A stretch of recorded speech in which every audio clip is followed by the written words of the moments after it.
샬롬! 사랑하는 고등부 여러분들, 오늘은 마가복음 큐티 헌정대 20일차예요.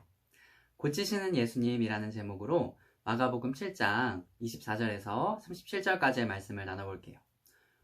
오늘 본문 다 읽고 오셨을 거라고 생각하고 시작해볼게요.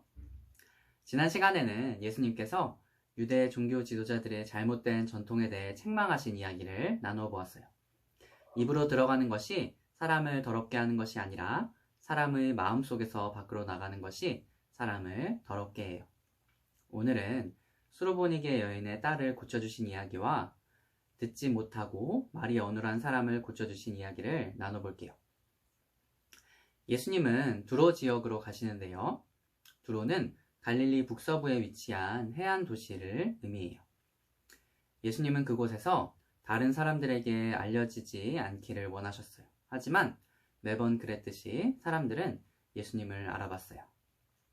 예수님께서는 이렇게 이방인 지역에서 이방인과의 만남을 통해서 바로 앞 시간에 우리에게 주셨던 부정함과 관련된 주제를 마무리하고자 하셨던 것 같아요. 더러운 귀신 들린 어린 딸을 가진 한 여자가 예수님이 오셨다는 소문을 듣고 예수님께 왔어요. 그녀는 헬라인이었고 수로보니게 사람이었어요. 수로보니게는 시리아 지역에 있는 페니키아 사람을 의미했어요. 그녀는 자신의 딸에게서 귀신을 내쫓아달라고 예수님께 간청했지만 예수님은 한 비유를 드시면서 거절하세요. 오늘 스토리에서 두 가지를 살펴보면 좋겠는데요.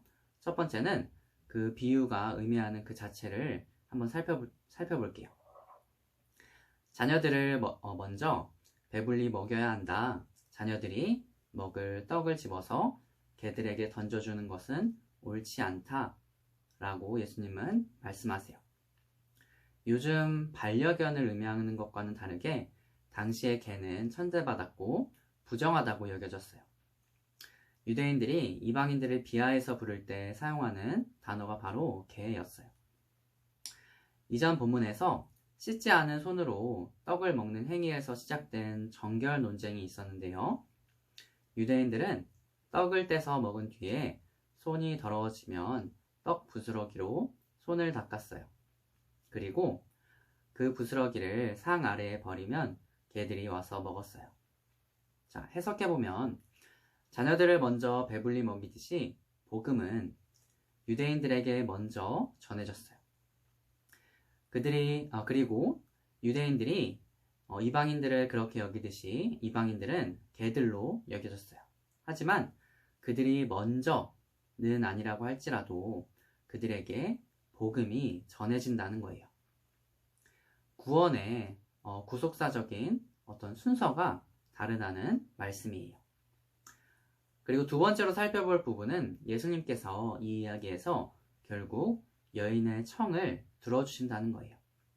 이 이야기를 보면서 결국 오늘이 말씀하고자 하는 바는 유대인들이 복음을 거절했기 때문에 그 복음이 이방인들에게 결국 흘러간다는 거예요. 그리고 31절에서 37절까지의 말씀에서 예수님은 다시 갈릴리 지역으로 가셔서 귀먹고 말 더듬는 자를 치유해 주세요.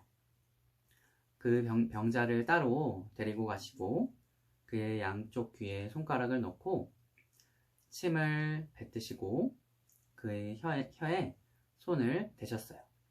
그리고 에바다 말씀하셨어요. 이것은 열리라 라는 뜻이에요. 당시에 침과 손을 댄다는 것은 치유와 관련이 있었는데요. 예수님은 이런 상징적인 행위를 하셨지만 말씀만으로도 치유하실 수 있는 권능이 있으신 분이셨어요.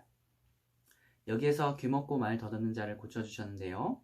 이사야 35장 5절 6절을 보면 메시아가 이 땅에 오면 귀먹고 말 더듬는 자가 고침을 받는다는 역사가 있을 것이라고 하는 예언의 말씀이 있어요. 하나님은 마가복음을 통해서 예수님께서 메시아이심을 우리들에게 보여주고 계시는 거예요. 자, 오늘 본문을 간단히 나눠보았는데요. 오늘 본문을 보며 죄의 본질적인 부분에 대해 생각해 보게 돼요.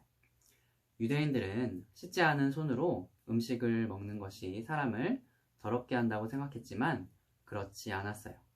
결국 예수님은 오늘 말씀을 통해서 유대인들에게 복음이 먼저 전해졌지만 그들이 거절함으로 결국 이방인들에게 복음이 전해진다는 것을 보여주고 계세요. 예수님께서 우리의 메시아로 이 땅에 오셨다는 것을 기억하며 살아가는 고등부 여러분들 되기를 간절히 소망해요. 여러분들이 적용할 점, 깨달은 점, 은혜 받은 점을 댓글로 달아주세요. 여러분들 행복한 주말 보내세요. 안녕.